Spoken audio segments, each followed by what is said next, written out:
Okay, so we've seen the public fights, the media machine. Yeah. But 2007, that year was just a different level of crisis for Britney, described as her darkest year, a real turn. Absolutely. Things spiraled fast after her divorce from Kevin Federline. She checked into rehab, then checked out basically 24 hours later. And then February 15, 2007, the head shaving is so public. She reportedly told the stylist, "I don't want anyone touching me. I'm tired of everybody touching me." Wow. Later, she called it rebellion, feeling free, shedding stuff. Right after she got 2 tattoos, it felt like this very visible act of trying to reclaim some control, maybe. But the media, just relentless. Paparazzi everywhere. Incidents like driving with her baby on her lap back in Feb. 06, a hit and run. It all fed this bad mom narrative. Every mistake just blown up. Totally amplified. And there was that horrible incident where she tripped with her baby, paparazzi swarming her, and she almost dropped. The media spun it as her saving her coffee over her baby. Just zero. That's disgusting. Eventually, the courts actually ruled she couldn't drive her kids because the paparazzi danger. Think about that, taking away that basic parental role because of the media frenzy around her, stripped her of that identity. And the VMA performance that September. Give me more. It was hard to watch. She seemed unprepared, kind of lost. The world just ridiculed her. Headlines like, R.I.P. Britney's career.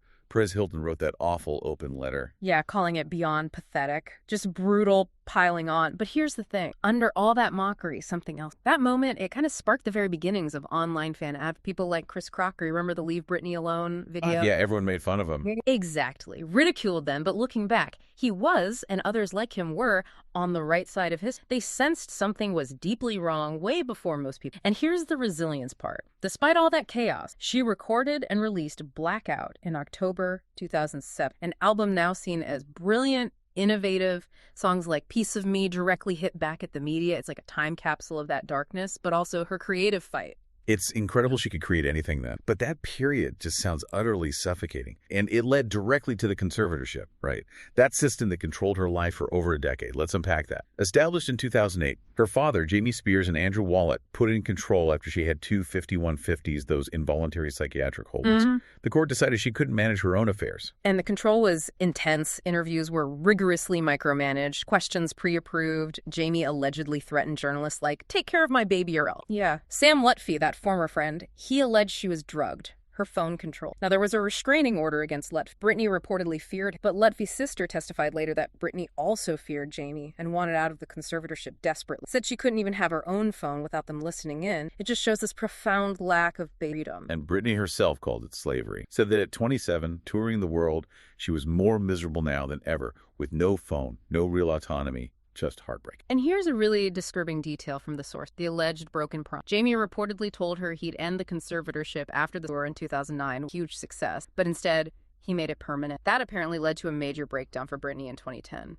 Fans noticed she seemed really checked out after that. That betrayal must devastate. Fast forward to 2009, her Vegas residency domination gets officially because Jamie was sick. But then that paralegal leak happened. Right, the leak. The paralegal claimed the real reason was Britney refused to take some new medication. So Jamie pulled the show and told the team to blame it on my illness. A calculated move, it sounds like. And the leak revealed even more, didn't it? Oh, yeah. It claimed Britney had been in a mental health facility against her will since mid-January 2019, isolated from her kids, the outside world. It also suggested Andrew Wallet, the co-conservator, quit suddenly because he feared getting disbarred over forcing her into the facility, and that Larry Rudolph was involved too. And the worst part, Jamie allegedly threatened her with losing her kids if she tried to end the conservatorship, a threat he'd supposedly used. Just pure coercion. True. In the finances, that's always been a huge question. She earned hundreds of millions, but her estate only grew by about $20 million over 13 to $60 million total.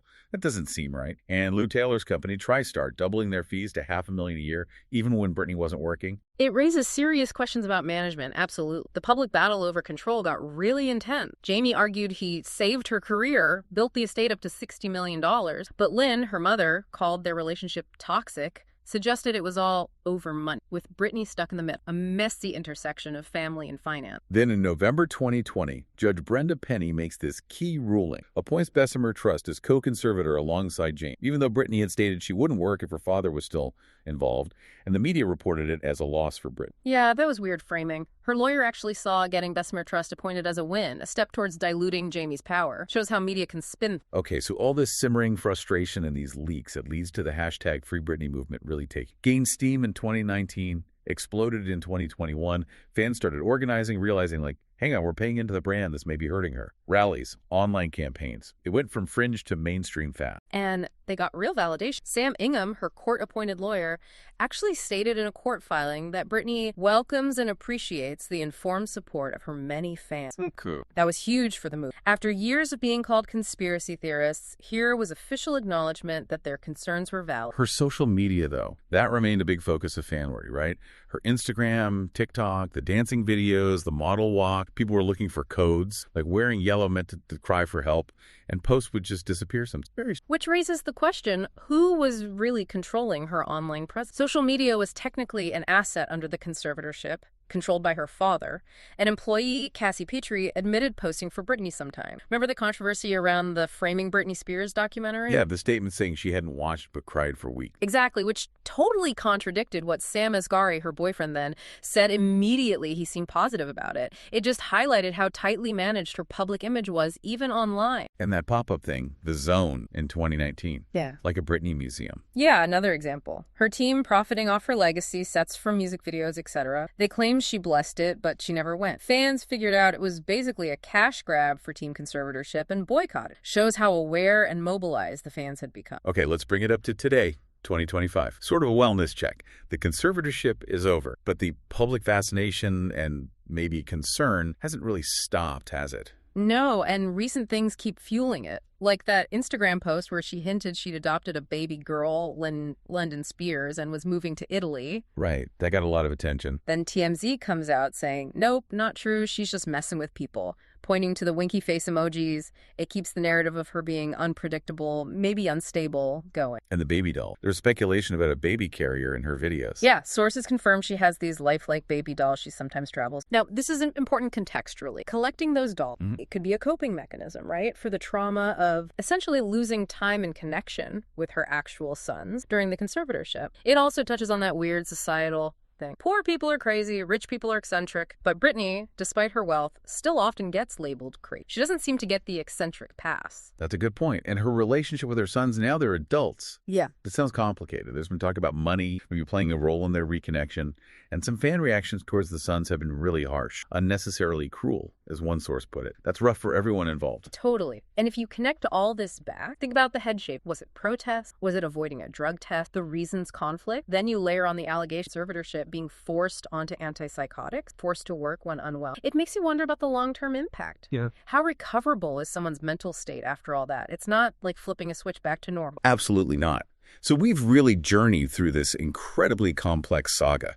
Britney Spears, from child star to global pop icon, then through years of just relentless scrutiny and that intense conservatorship battle. Yeah, and her story, it's such a stark reminder, isn't it? The insane pressures of fame, the ethics of control, especially for conservators and management, and just how powerful and sometimes damaging media narratives can be, really forces you to look past. So thinking about everything we've uncovered, Britney's life, the public's endless fascination, what does her journey really tell us about celebrity itself? And about our own role collectively in how we perceive and treat public figures?